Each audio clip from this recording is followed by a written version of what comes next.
Hello, my name is Samuel David Othgor, and I am an associate policy analyst at the Migration Policy Institute with the International Program.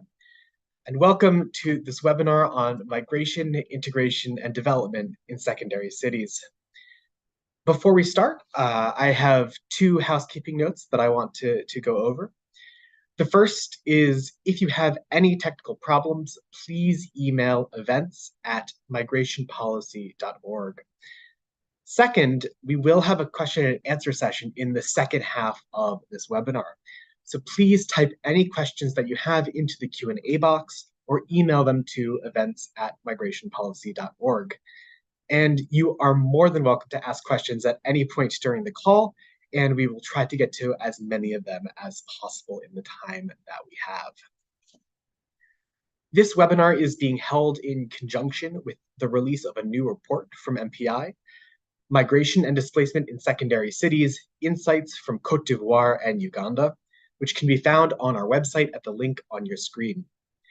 This webinar and report are part of a multi-year research partnership between the Migration Policy Institute and the Swiss Agency for Development and Cooperation's thematic section, Migration and Forced Displacement, to support the development of global solutions for migration and related challenges, and we're very grateful to SDC for their support. Before I turn to the discussion at hand, I wanted to provide a bit of context for why the conversation that we're going to have is so important. The topics that we're going to be covering in this webinar: socioeconomic inclusion of refugees and migrants, secondary cities, and the context in the East and the Horn of Africa, are all directly tied to developments at the global level of the protection system.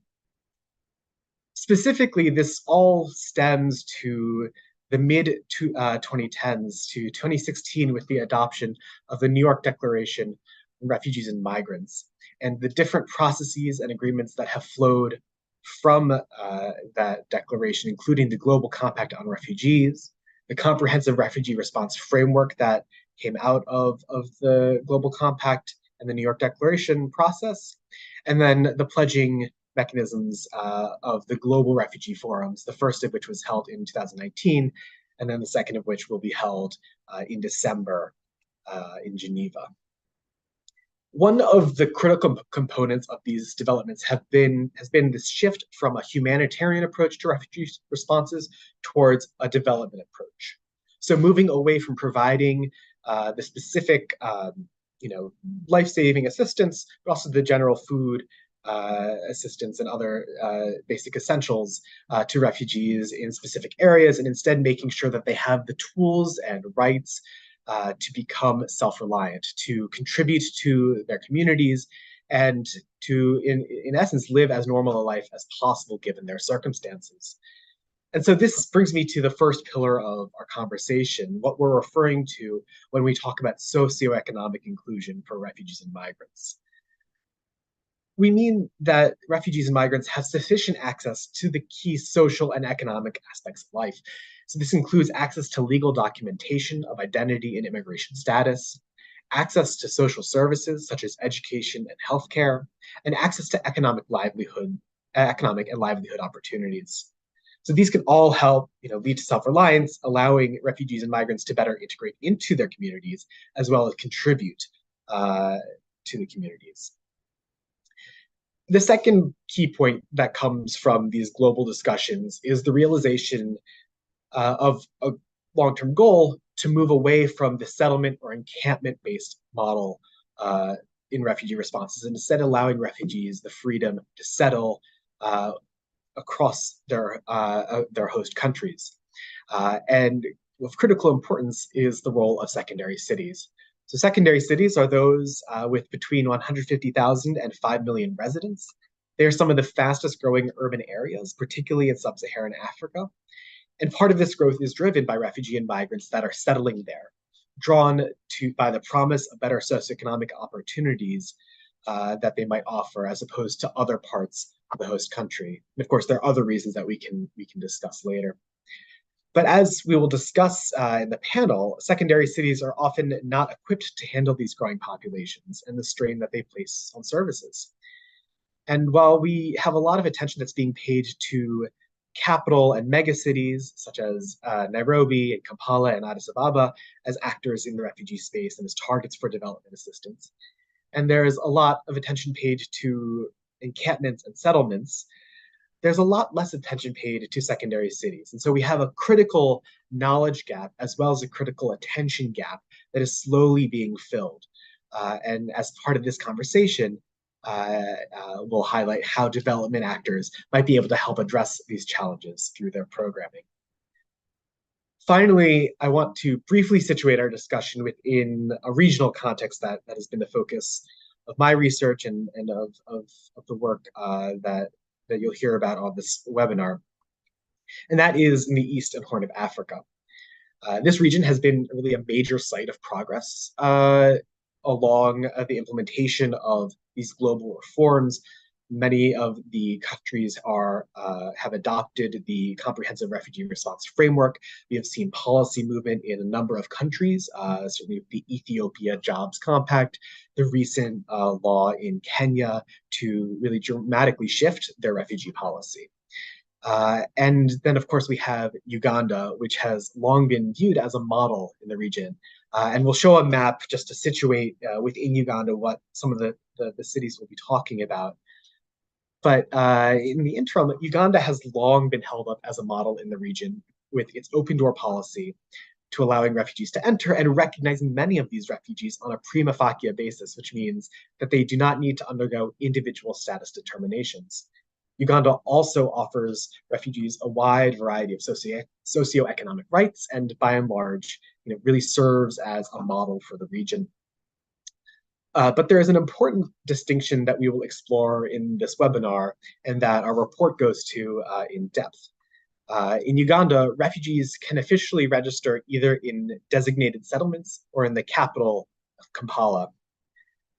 Refugees who choose to live outside of these designated settlements are considered self-settled and are therefore not officially recognized.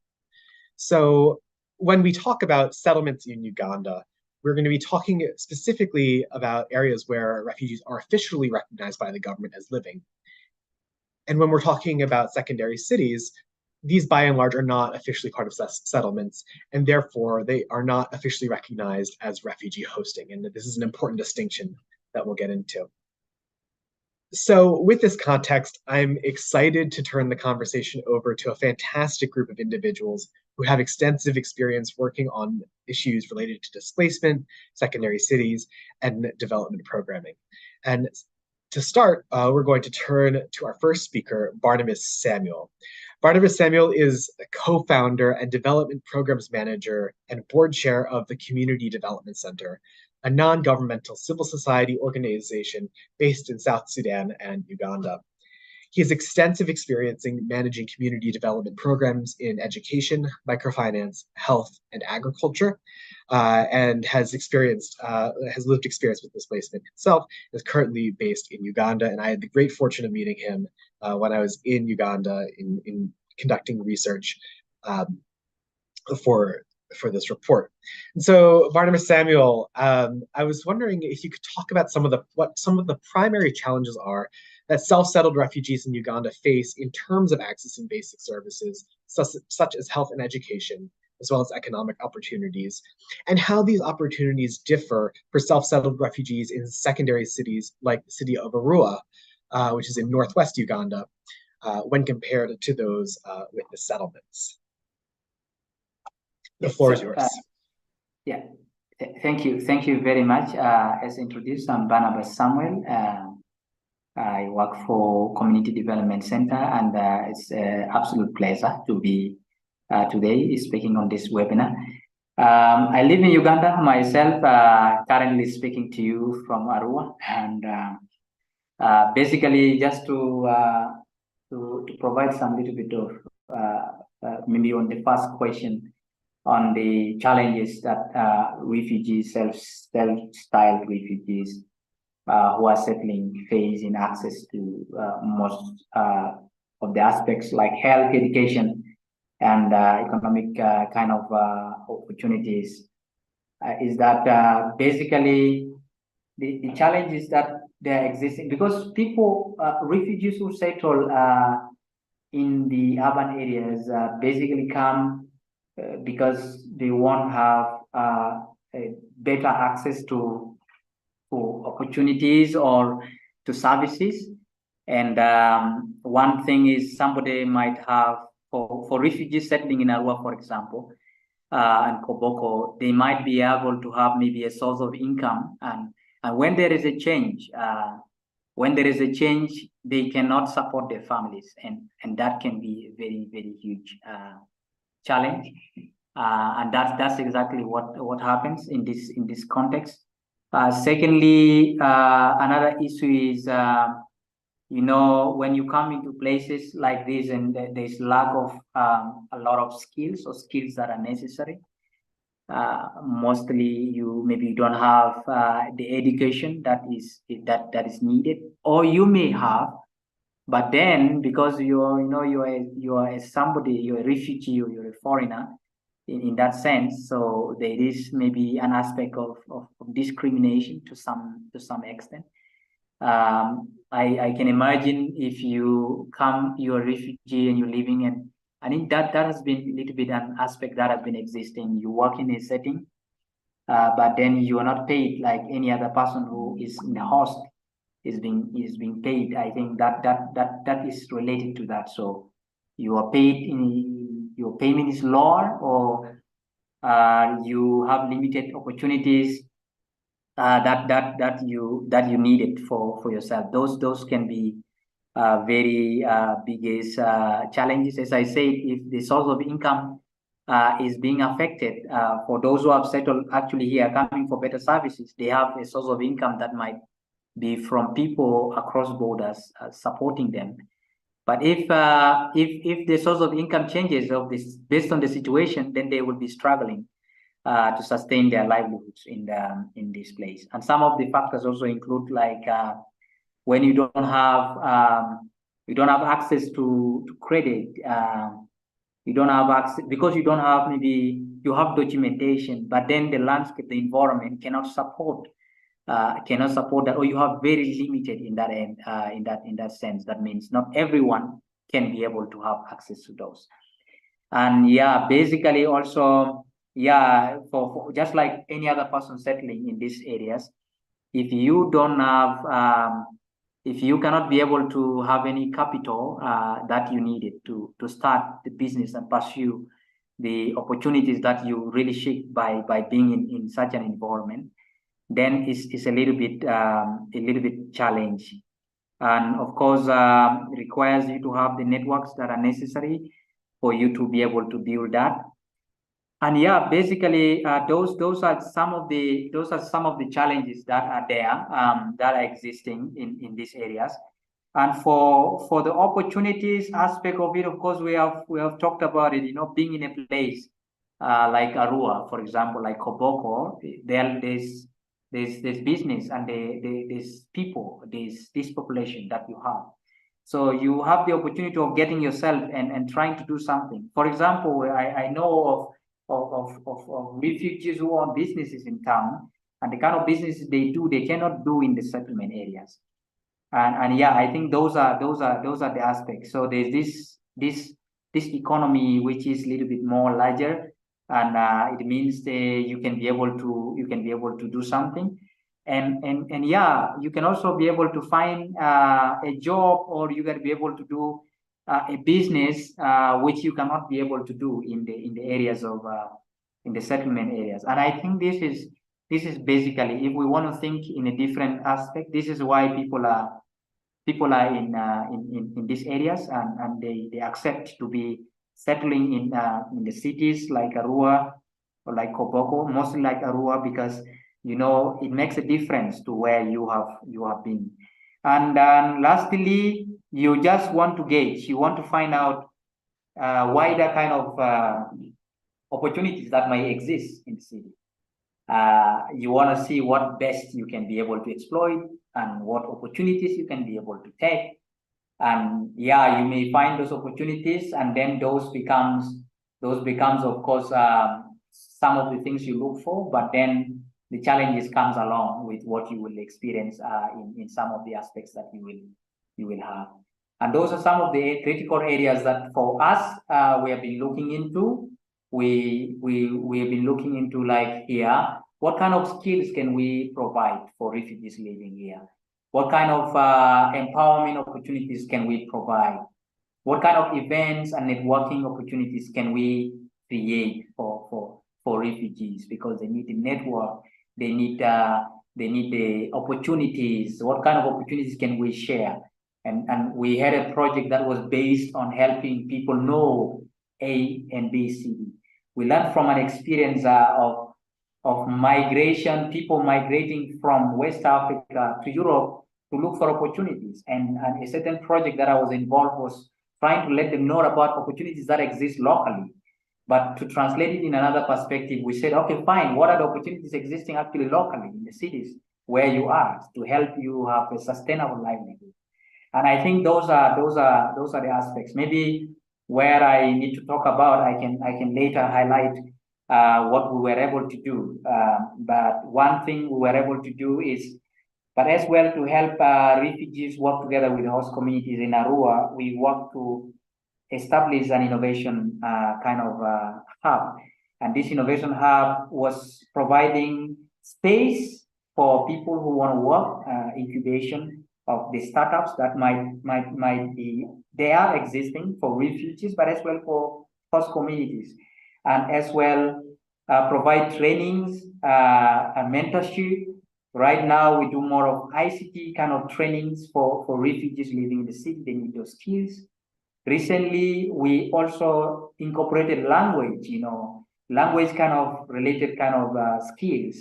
And with that one, we realized which was very important for that. And I think in one aspect, we collaborated with a refugee-led organization in Kampala to provide Congolese refugees language, kind of, English kind of literacy kind of. This enables them to know how to communicate, and also, trainings on areas of communication. Now, crafts, we incorporated crafts, we incorporated creative kind of skills that may exist and where they can be able to use those skills. So I think those are some of the things that we do. Currently, the host hub is having more of a kind of online TV that is under the host TV, and a lot of youth are creatively engaged in media kind of related work.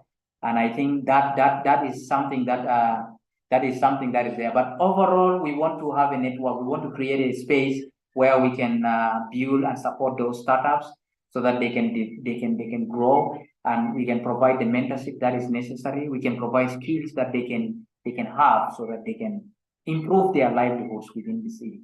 Basically, pointing on some of the challenges that are there and how they can be able to do it.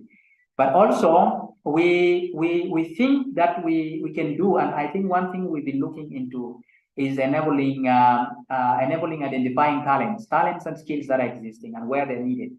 And I think that's what we are doing. For refugees in Arua who have skills, we try to work with our partners to provide them opportunities where they can also be able to have their skills and have payment. More especially, they can do work that is maybe online and be able to get paid for it. Thank you very much. Thank you.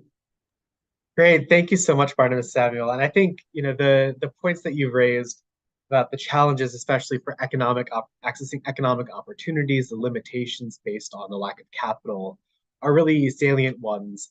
And I want to turn now to our next speaker, Samuel Mavala, to talk a bit more about the challenges that secondary cities facing and some of the policy limitations. So Samuel Mavala is the country urban advisor for Cities Alliance based in Uganda. And he has a wide range of experience in housing and urban development and management issues, policy development, project planning and management, monitoring and evaluation. And we're really, and I also had the pleasure of meeting with him in Kampala when doing my research. So Samuel, I was wondering, what are some of the specific policy limitations that secondary cities in Uganda are facing, given the increasing number of refugees who are self-settling there? And how are our cities and municipalities able to address some of these challenges? And what capacity constraints do they face? Yeah, thank you very much, Samuel. It's a pleasure to be part of this webinar. I'm glad that we've had the interaction before, and you have already alluded to the policy in Uganda, the open door policy for refugees. Specific limitations that I can highlight right away is first and foremost the recognition of refugees in the urban areas. You already said in Uganda they are called self-settled refugees, and for that matter, they do not qualify for any support from the government. And therefore, the numbers of the refugees in cities like Koboko and Arua put a lot of pressure on the cities to provide services to these cities. So the first issue is the need to make the policy consistent. If it is recognizing refugees in the capital city, we think that this is the same kind of policy that should apply to the rest of the secondary cities. The second issue is that the institutions, the city authorities do not have the mandate itself to respond to the refugees. And for that matter, they cannot even register the refugees. They do not have the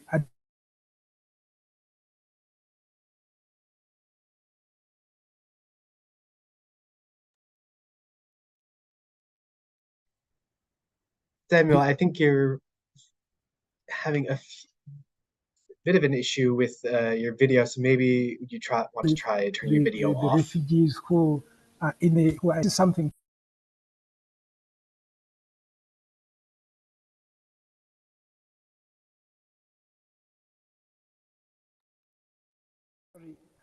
I think I had a disconnection. That's okay. We can hear you now. You're back. All right. Yeah, the third thing which I want to talk about is the issue of the funding constraints. That the policy does not address the need to support these cities with additional resources in order to effectively respond to the refugee influx. And therefore, this is something which we've seen, especially in the cities, for example, in Arua, the allocation of the national grants to the cities is based on three factors. That is the population size, the area of the city, and the poverty count. And at the time of the 2014 population and housing census, the population of Arua did not include the refugee number. And so the resources that were being given to the cities were not commensurate with the population, which included now the refugees. And so overall, this had a negative effect on the service delivery ratios within these cities because of the refugee component. The next other challenge that I can see is the issue of the institutional gaps. Now, considering the cities only have the structures, the capacities, the staffs that are only managing, that are supposed to address the needs of the population without refugees, then with the influx of the refugees, certainly they put a lot of pressure on the structures, and therefore the institutional gaps are something that the cities are grappling with in order to respond. So it causes the inability of the cities to meet the pressure that is caused by the influx of refugees. Now, what are the cities doing in order to address these gaps? First and foremost, the cities have recognized that yes, the refugees have come, and specifically in Arua and Koboko, I think one of the things that the cities have done is to accept the refugees as their brothers, because at one time the population in these in this region was also forced into displacement into the neighboring countries of Congo and the Southern Sudan, and they were hospitably received and assisted. So I think it is now their turn of the Ugandans to also reciprocate, and for that matter, they regard these refugees as their brothers and sisters, and therefore there is I think in terms of conflicts and so forth, they are minimized. They have been accepted and they are accommodated.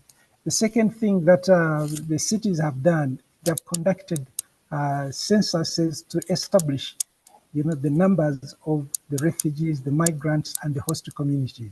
So they have the statistics that provide evidence for these cities to put up a case for additional funding. They have therefore continued lobbying and advocating various partners for support. And I think they have been successful in some respects to attract some support to address the issue of funding. Then, of course, the inclusion of the refugees on the Municipal Development Forum and the City Development Forum. These are platforms for participatory planning, these are platforms for budgeting, and the refugees are there to speak for themselves. They don't have to have other people who can talk for them. So they have been provided a slot on the forums for them to be part of this. Then, of course, the issue of the capacities which you identified, capacity gaps. Most of these cities are experiencing, number one, the issue of institutional gaps. They do not have institutions, are not well positioned to be able to address the issue of the refugees. Then, of course, we would like to see the cities supported with finances to effectively respond. In most of the schools, most of the health facilities, with the influx, with the additional numbers of refugees, certainly the services are not adequate. The staff at times are overworked, and therefore the capacity issues are very, very, very big in some of these cities. And therefore we identified one thing, the need to attract and make positive use of the remittances, especially that are coming in.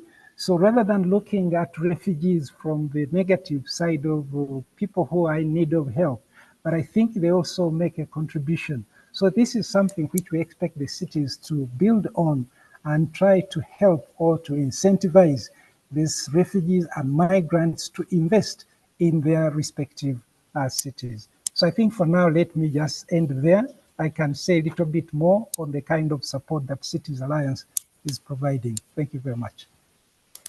Oh, thank you. And that definitely, I think, a lot of the challenges, are certainly that you've highlighted are true in Uganda, but I think also true in other countries in the region, of course, with different governance structures, with many of the same challenges in terms of funding and mandate are consistent challenges. And certainly in our report, comparing Côte d'Ivoire with Uganda, have seen similar challenges in quite a different governing context. So now I want to pull back a little and talk about this from a bit more of a global perspective. And to do that, I want to turn to Renat Boucher, who is the program manager, I should say, Migration and Forced Displacement at the Swiss Agency for Development and Cooperation, based in Bern, where she leads the urban migration portfolio in the section on migration and forced displacement. Renat, I was wondering how does the work that SDC is funding in Uganda, including the work of Cities Alliance, fit within your broader urban displacement portfolio, and how do you really transmit lessons from the projects there to your overarching strategy? And how does your work on urban issues inform kind of the perspective on forced displacement and vice versa? How does the forced displacement frame influence the work that you're doing on urban issues in other areas? Yes, thank you so much. It's a pleasure to be speaking here, and also after these two nice speakers in front of me. So the work that we fund in Uganda, that is also mentioned in MPI's report, is actually a part of a program together with Cities Alliance. So I'm very happy to speak after Samuel Mabala. And also Barnabas Samuel, I understand, is involved in that program. So this is the second phase of cooperation that we started in 2018 with the aim to look at the role of cities, and specifically, Sam, to what you alluded, secondary cities, and their role in the socioeconomic inclusion and protection of migrants. This, of course, includes working with the host communities, with the private sectors, but also with the city administration. In the first phase, we were looking at addressing a lot of the institutional policy and funding challenges that Samuel Mabala mentioned before. So, for instance, through urban expansion planning, where you can help cities prepare for the growth that they're going to see, partly due to people migrating to the cities. And in the current second phase, we're focusing more on corridors, on systems of secondary cities, really to empower cities to become the central actors and leaders in unlocking the development potential of migration. So as I said in the beginning, it's part of a global program. So the projects and activities are not only happening in Uganda, but also in Ethiopia and Somalia, but also in Tunisia and in Guatemala. Through the program, we are looking at what we like to refer to as localizing the SDGs. So we're really looking at how do all those processes and everything translate to the local level, and how can these challenges then be addressed on the local level. But on the other side of the elevator, we're also looking at elevating the voices of the mayors and those local actors and bringing them into the regional, the international, and the multilateral processes. So there we have also another partner that comes in, which is the Mayors Migration Council, that really have been helping to bring mayors into, for instance, the Global Refugee Forum that is happening in Geneva in December. So really to bring those experiences from the ground into the global discussions. So we've also, through our global program, contributed, for instance, to the study of IIED that some of you might know on protracted displacement in an urban world. That was quite an innovative research on comparing the livelihoods of people, of displaced people in cities versus camps, just to really improve our understanding of the challenges that cities are facing, in order then to find ways to help cities prepare for this rapid urbanization, and really that there will be access to basic needs and basic facilities for the host communities and the migrants themselves. So we're focusing a lot on learning, on building on capacities of local actors. So they are, if we're learning from one project, of course, this feeds into the next one. We're relying there on the feedback from the ground, from really the people who work in the projects, or also our partners like Samuel Mabala. So on the basis of all these informations and monitoring missions, we share lessons learned internally. We have evaluations, but if we also continue with the next phase of a partnership, we always have to reflect on the lessons that we learned. Why are we continuing? Why are we continuing that way? And maybe some things that did not work. So we're really trying to learn from the different contexts where this global program is working, and some things can be scaled up in other contexts, and some might need to be adapted. So there's also events like this webinar. I think that is a way of sharing lessons, and I'm always very excited to hear other speakers, to hear what really is the key, and how can we improve our work. And then maybe to your last question on how the work on urban issues influences our work on forced displacement. So we have the privilege of having an advisor in SPC that works only on urban issues. So we're, of course, a lot in contact with him. We're bringing in the migration aspects, while he's bringing in sometimes a bit more the more technical urbanization work. But beyond that, I think in our section, in our work on migration and forced displacement, most programs involve urban realities and components. This holds specifically true for new engagements that we will have next year on climate change related human mobility, since there's a lot, of course, going on with cities and a lot of potential that we can tap into. But also, as what you alluded before with the triple nexus, so we're really trying to strengthen that. We have a stronger engagement in our section now with a focus on durable solutions. And cities and urban areas are, of course, places perceived with a lot of opportunities for such durable solutions. So we're really trying to bring in the urban in all those programs. I can elaborate on one thing or another, but I'll leave it at that for now. Thank you. Great. Thank you, Renat, for those comments. And I'm already seeing lots of questions coming in through the Q&A function. And for those of you who perhaps missed it at the beginning, please submit the questions to the Q&A function, and we'll try to get to as many as possible. And given the time, I'm going to take the prerogative of the chair to ask to start asking follow-up questions, but I'll try to integrate some of the questions that have already come in as much as possible. And I think the first kind of question I want to put back to the panel is thinking about communication between different levels.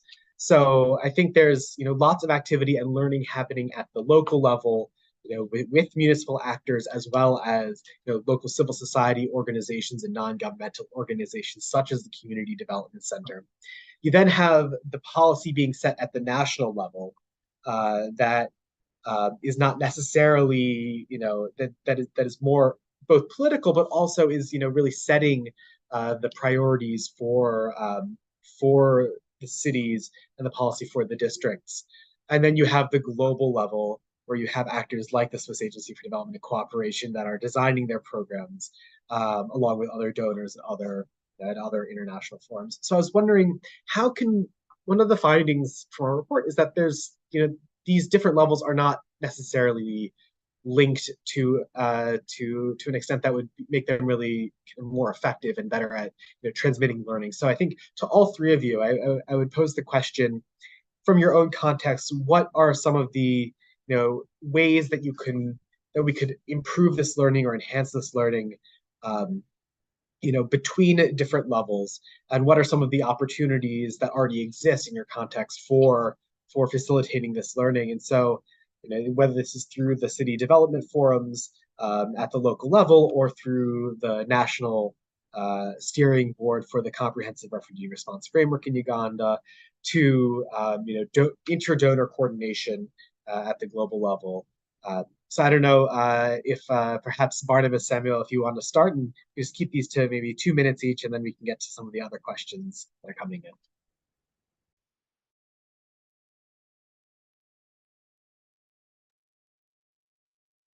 Okay, so maybe Samuel can go first, and then I come out. Sure, absolutely.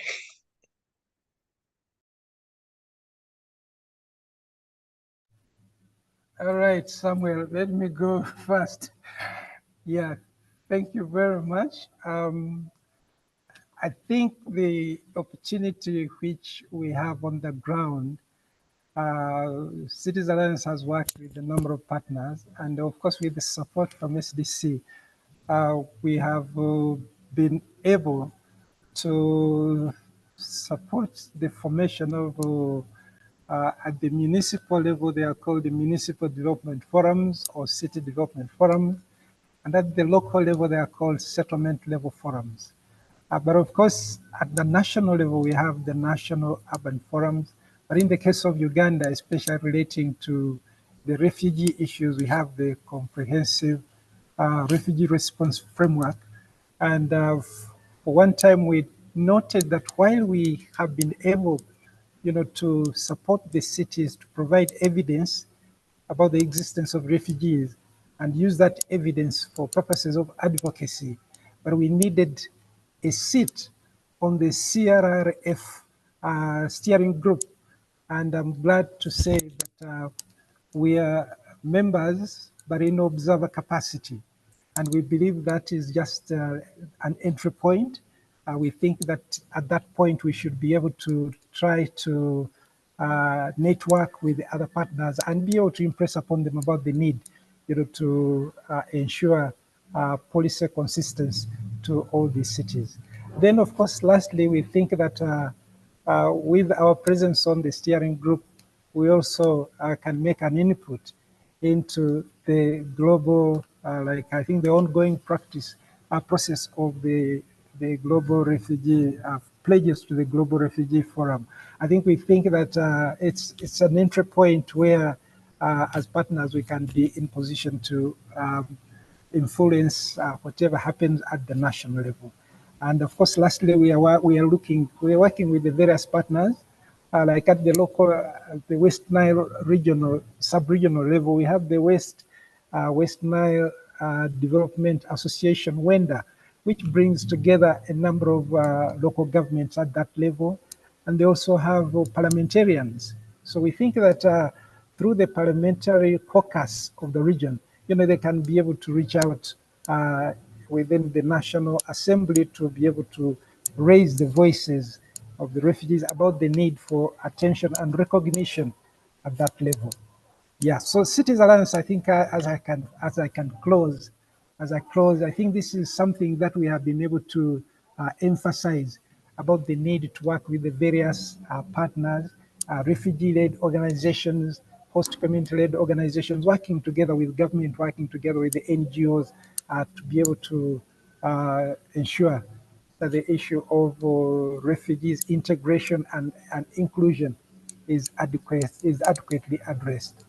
Thank you very much, Samuel. Excellent. Barnabas, do you want to follow? Interesting. It's very interesting that we have Samuel and Samuel. So yeah, it's Samuel now to me.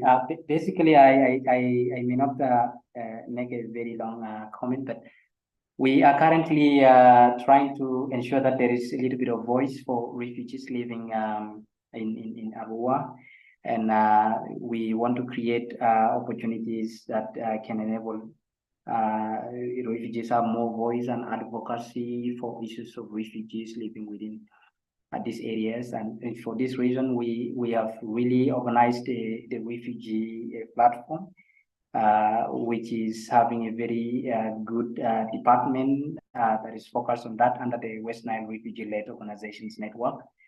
And the network is really fronting these issues and trying to be more of a voice for refugees living in these areas, and particularly in the city. And basically, since we are based in Arua, the network is based in Arua, so it's more of being close to working on issues related to this, but being more of providing advocacy on issues of refugees living in these areas.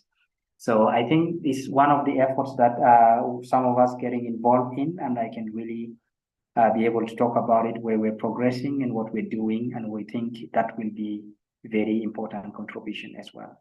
So I think that's what I can say as far as that's concerned. Thank you. Great, thank you, Barnabas, Samuel. Renat, I want to start incorporating some of the questions that are rolling in, and so I was wondering, from your perspective, we're seeing some questions about the issues of social cohesion, issues of targeting, the fact that a lot of the economic and social challenges that refugees are facing in secondary cities are very similar to ones that many of the host community are facing.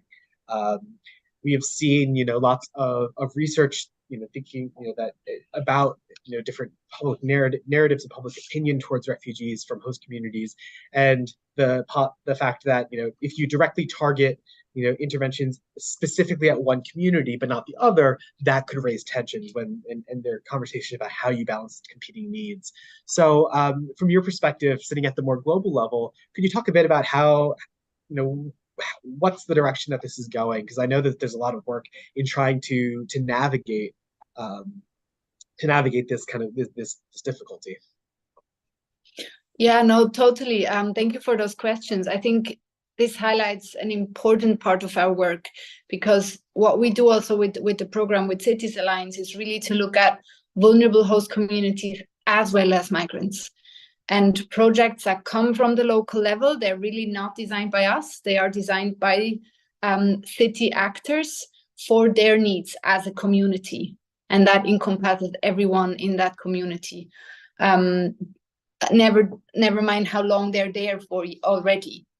So I think this is crucial, because otherwise we drive a separation that we don't want to see. Maybe that has been what was the effect of some programs or an unintended negative consequences in the past, but I think we've learned from that. And it's really about the host communities as well, because at the end of the day, what we want is that everyone has the access to the basic services, and everyone can realize their human rights, no matter their migratory status in that sense. So we have all these nice things that we say, and all the localization agenda. We've signed up as Switzerland to the Grand Bargain, to the OECD DAC recommendations and all that. But how do we implement that is definitely the challenge. We haven't figured out yet how to really then support the right local actors in the right way. But I think through the Cities Alliance program, I think we're getting close to how it can really work very well for us. So we need to have those partnerships. We need to strengthen local actors. We don't need to necessarily reinvent the wheel if systems are already in place that can be strengthened. And if we want to make it also sustainable, we need to involve the local government, so that the systems that are strengthened really remain once our funding goes out. So I think our role is more as an enabler, and I think we should try to take a little bit more the back seat, and let the local actors lead in that. But there's challenges on the way. I'm not going to lie about that. Thank you. Do Barnabas, Samuel, and Sam, do either of you want to come in on this point? Otherwise, we can move to another question. Yeah, so basically, just on that question, for the work currently we do, I think one of the projects that we currently implement, we have started looking in this perspective that we should be able to target 50% of refugees and also 50% of host communities. The approach we actually employ now within the city is that you find people locally have skills, and you want to provide skill. For example, when we talk about that perspective, when I discussed that earlier, and then when you provide a platform in which you are able to have opportunities that can actually benefit both of the refugees and the host communities living in this place. For me, and as far as experience is concerned, it's really, really very critical for when it comes to cohesion, and based on that perspective and looking at refugees and host communities living in the areas where we are working, you find that yes, as you mentioned, the vulnerabilities that are existing or can be across, and you need to address that, but also in different perspective.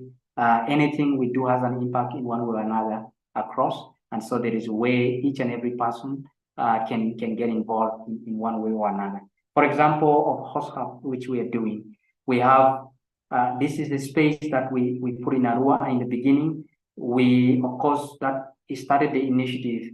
We say we're refugees, but then we want to make it the first of its kind of innovation space within West Nile. So it's basically right now run by the host community within this area, but providing opportunities for refugees. So what a way to bring different people together to work and to ensure that one of what you're doing is able to benefit the people. So they are able to share their skills with the others, but they are able to have opportunities of employment, and you are able to meet many different targets that you want to see in one of the things that you're doing. So I think that's for me comes out very strongly in many perspectives. Thanks. Yeah. Sam, I'll let you to add your comments in on this one. I also wanted to direct another question your way, and that's digging into this discrepancy in the national policy that doesn't recognize self-settled refugees and doesn't count them within the urban populations. And so, what are this is obviously an issue, and it's an issue that we identified in the report. It's an issue that I think it's not new. It's not and it's getting more attention. But how can this be best addressed? What are some of the what are the prospects for changing this? And knowing that changing the policy is a long, arduous process. What are some of the interim steps that can help mitigate the challenges that cities are facing because these populations that exist within their borders and are using their services are not counted as such? Yeah, thank you very much, Samuel. I think during our first phase, we were able to sponsor a census of refugees, migrants, and host communities, and we supported the Uganda Bureau of Statistics, which is an official agency to publish official statistics. And through that, we were able to get the UBOS, incorporate questions on refugees within the forthcoming national population and housing census. So to me, I think that is a very big step forward, that in the next census, we should be having the statistics about the refugees numbers within the secondary cities and the likely impact of these numbers on the service delivery. So I think with that kind of evidence, we should be able to have a starting discussion about building a case, for policy review to address or recognize the refugees within the cities. And then second, of course, we have been having the issue of forums that when the West Nile Development Agency have so far convened 4 multi-stakeholder dialogues where a number of issues are addressed. And all these are represented by host communities, by refugees, by the different stakeholders. And the outcome of this is expected to feed into the advocacy agenda. So I think this is something which is very critical. And then the other one is we're also having regional peer learning events where we get the different stakeholders, the mayors, the national leaders, and we convene these regional dialogues in the various locations that in countries which are also hosting refugees, to learn from each other and see how best we can come up with the proposals to improve on the policy agenda. The role of the comprehensive refugee response framework in this is very critical. And this is where we think that while previously they've been focusing so much on the refugees within the settlement, I think it's a fact that more refugees are moving into the cities because of the opportunities that the cities tend to present. And therefore, it is not something that can be avoided. It is something that is imperative, is necessary, and we cannot shy away from this. I think this is something which time is coming when we need to take the bull by horn and of course address the issues as such. Yes, I think for now let me pause there. Thank you very much, Samuel. Great, thank you. So I'm conscious of time and that we're coming up to the close of the webinar, and apologies in advance that we won't be able to get to all of the fantastic questions. I want to, the final question that I would want to pose to the group, and so I'll give you a minute to think about an answer, would be, what the 1 or 2 major takeaways in terms, that we should have in terms of, recommendations for going forward. So if there was, what is one, I think specific change that could, really, have a concrete impact on the work that you're doing, that could help, improve efforts towards socioeconomic inclusion in these cities, or to address a specific policy change.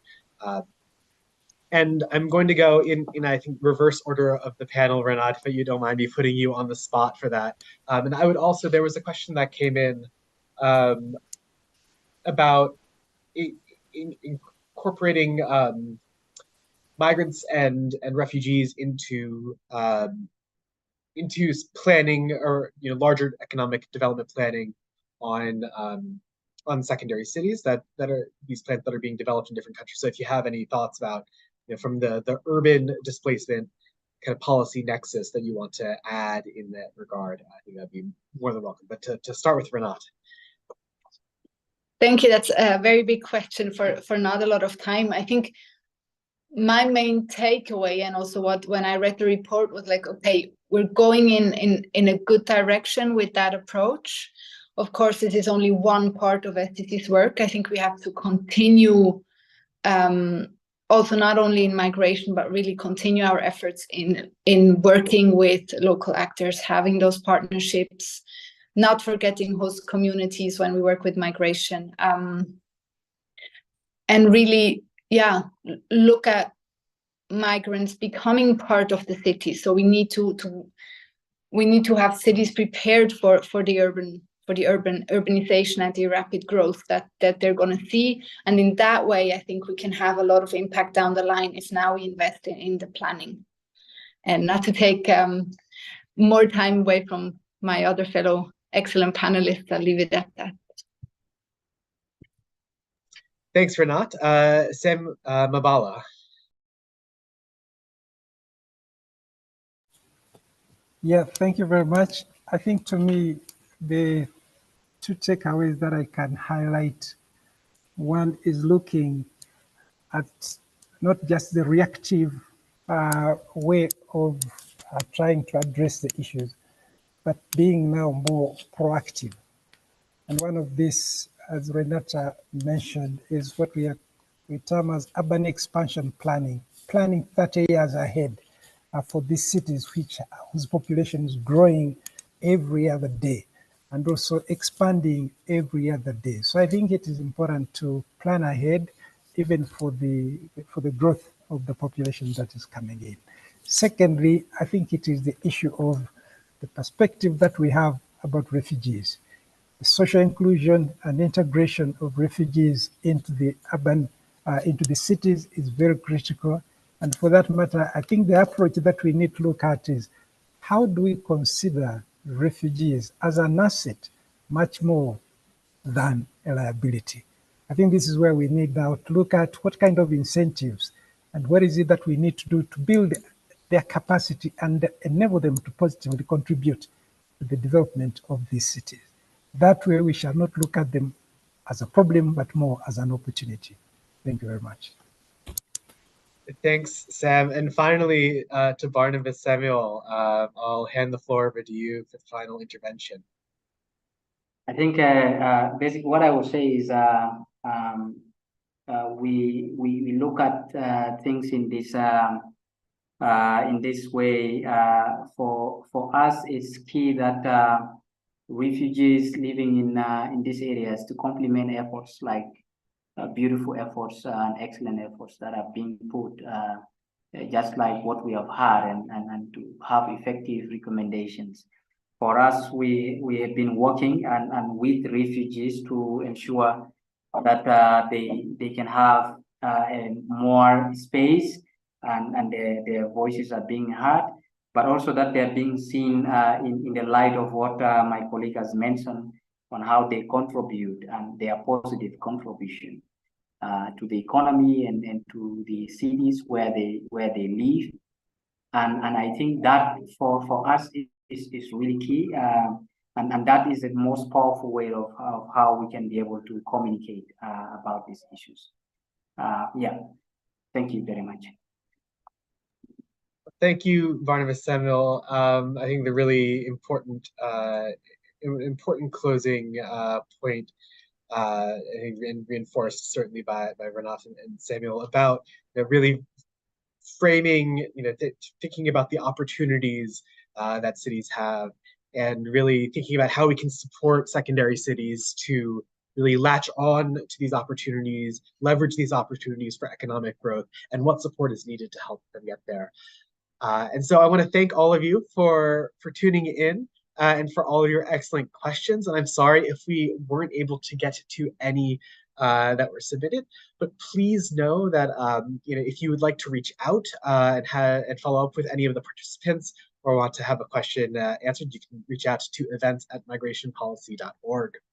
An audio and video recording will be available on the event website later today, if not tomorrow. Any reporters on the call can contact Michelle Mittelstadt at mmittelstadt@migrationpolicy.org with any questions. As I mentioned, this webinar is in conjunction with the report Migration and Displacement in Secondary Cities, Insights from Côte d'Ivoire and Uganda, which can be found on our website at the link on your screen. I want to close by thanking again the Swiss Agency for Development and Cooperation for the support in this partnership. I want to thank our three panelists and have a lovely rest of your day.